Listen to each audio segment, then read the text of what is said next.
Hey guys, welcome back to the channel. I was going to shoot in the skate park over there. However, as soon as I set up the tripod and camera, there were like 8 kids that came out with their moms to use a skate park. So I ended up just coming out to the bleachers here at this baseball field.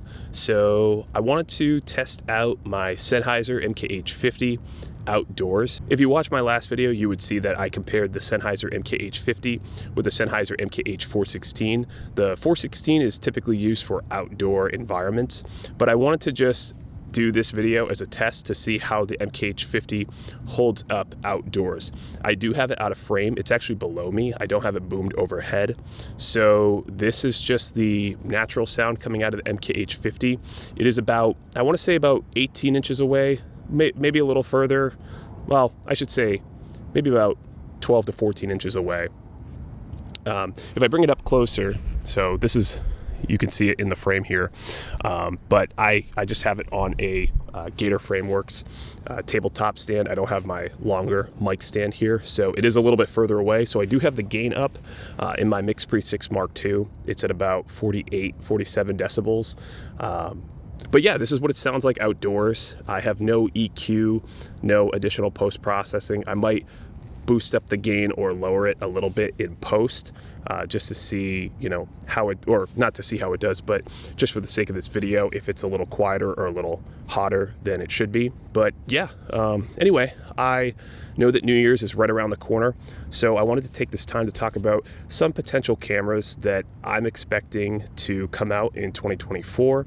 Again, this is going to be a speculative video. This is really not intended for everybody. I know some people don't like these types of videos, so if you're that type of person, I would recommend tuning off this video and checking out something else. But for those of you that like to speculate, maybe it is a waste of time, I don't know.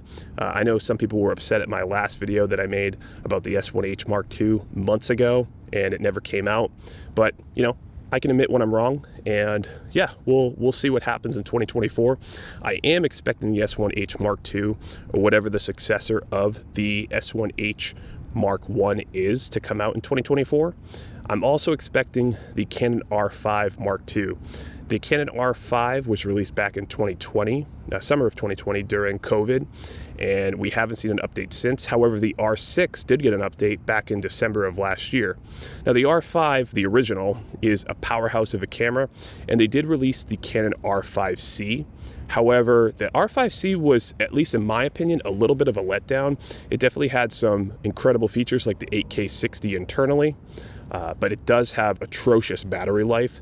So that is a con of the R5C, and the fact that they removed IBIS from that camera. So, I mean, I'm sure for some videographers, high-end videographers, maybe it's a good camera, but in my opinion, I'd rather go for like a C70 at that point, personally.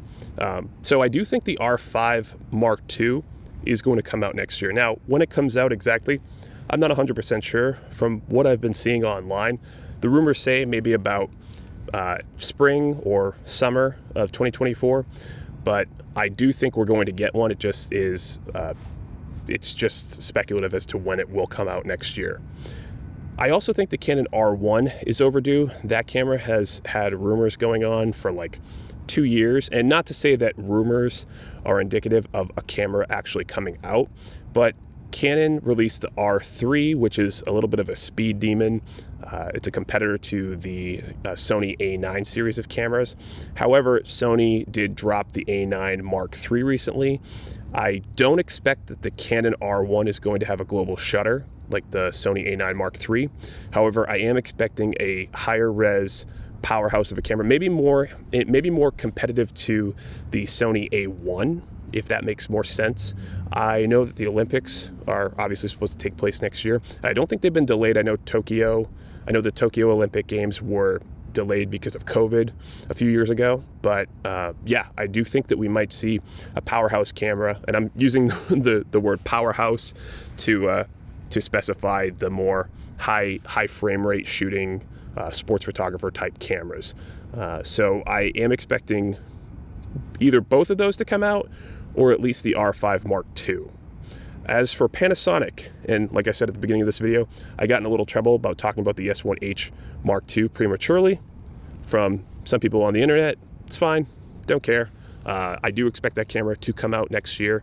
It might come out as soon as first quarter of 2024, or that may be something like an S1 Mark II. It's still TBD, but I do think the S1H Mark II is something that a lot of Lumix shooters are really, really anticipating. And not just Lumix shooters. I think there's some people that are really looking at Panasonic because of the success of the S5 Mark II and the S5 Mark II X.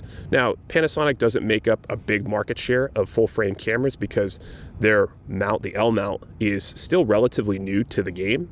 But I do think a lot of people caught eye of Panasonic as soon as they released the S5 II and the S5 IIX.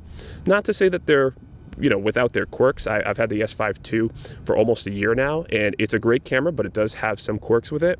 But I think the S1H Mark II is that camera. That's the behemoth that I think people are anticipating from Lumix or Panasonic.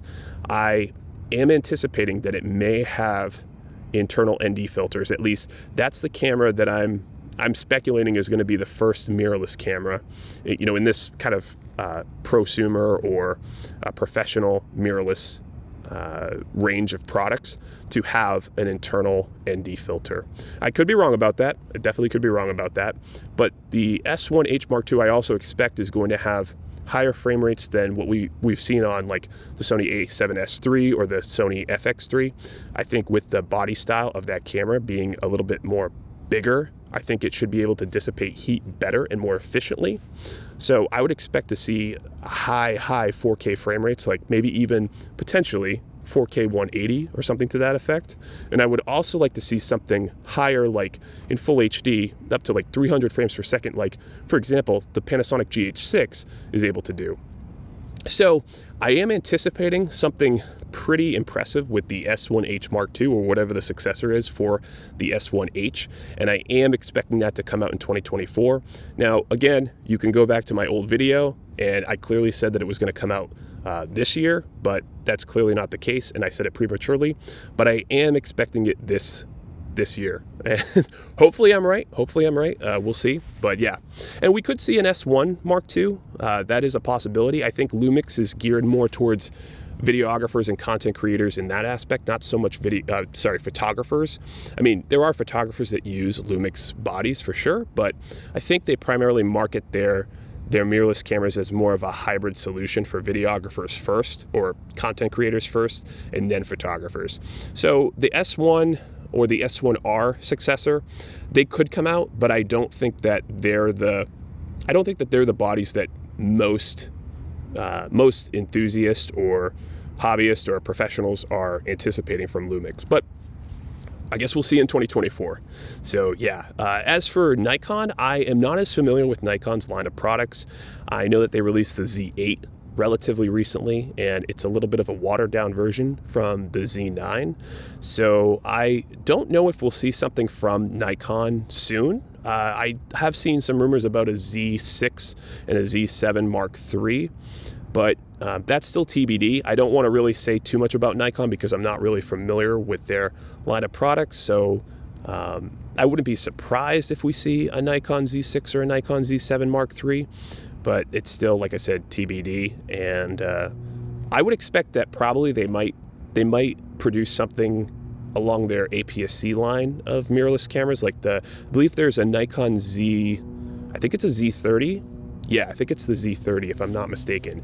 And from what I've heard, that's a really great APS-C camera for vloggers or content creators that are just looking for something to easily record and capture video on the go. So that's all I really got to say about Nikon.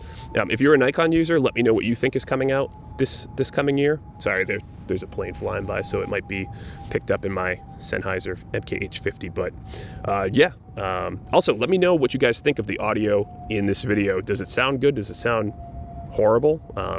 Like I said, you might be hearing the airplane flying overhead, but yeah.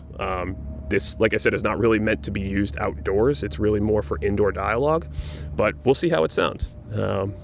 As for Blackmagic, now that Blackmagic has joined, or at least partaken into the L-mount alliance, I am expecting some advancements in Blackmagic's product line. I'm wondering if, and I don't know if we'll see it next year, maybe towards the end of next year, we might see an Ursa mini style body with an L mount. That could be a possibility. Or Blackmagic might release a more compact, portable pocket style camera that uses the L mount. Something like maybe like a Sony A7C style body. I know Blackmagic has an incredible UI. The interface is very seamless, and they do have quirks on their bodies though, but I think it was a really smart move for Blackmagic to join the L-mount alliance.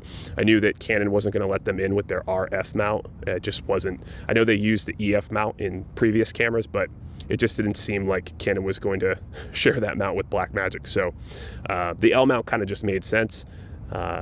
Yeah, so we could see an Ursa style body, but I think that we'll probably see something more like a pocket style camera. And as to when we could expect that, that's really hard to say. Again, I know that's pretty vague, but I would expect maybe like summertime if possible. I mean, they just released the 6K full frame L mount camera, so I would say probably 6 to 9 months. And that's really speculative, but we'll see.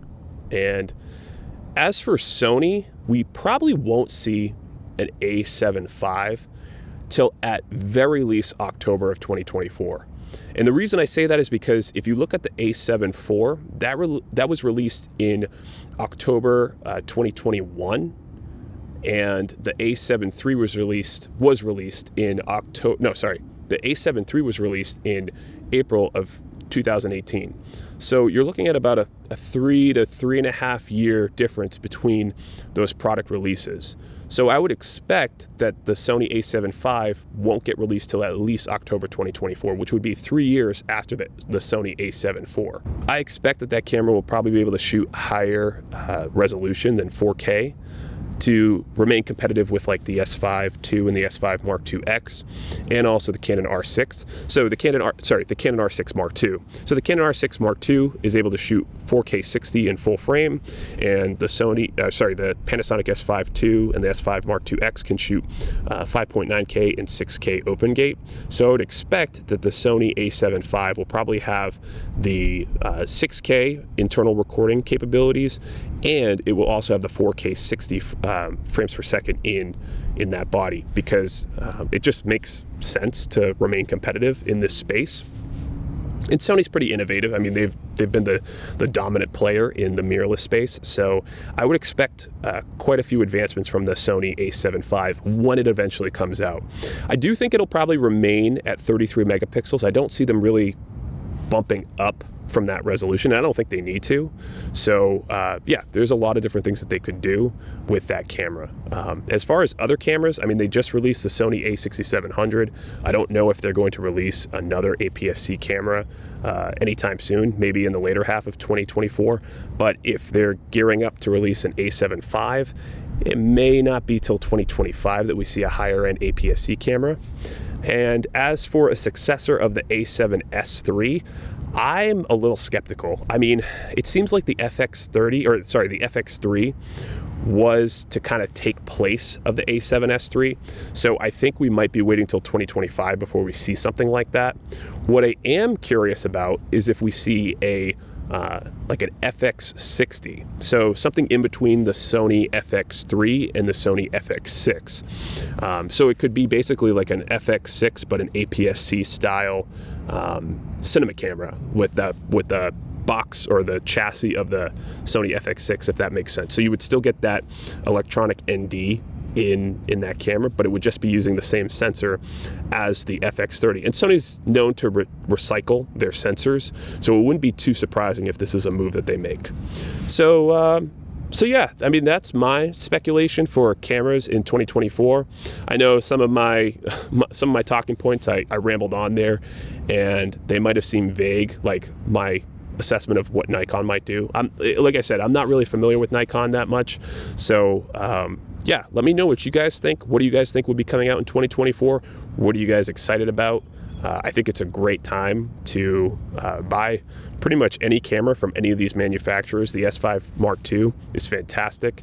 And honestly, I mean, I'm even happy with my iPhone 15 Pro Max, which I'm thinking of making a couple of videos on some of the cool things I've been able to do with the camera in the future. So stay tuned for that.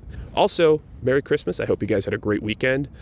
It's actually pretty warm this week, which I was a little surprised at. For being just after Christmas, but yeah. So that's pretty much it for me. I hope you guys enjoyed this video.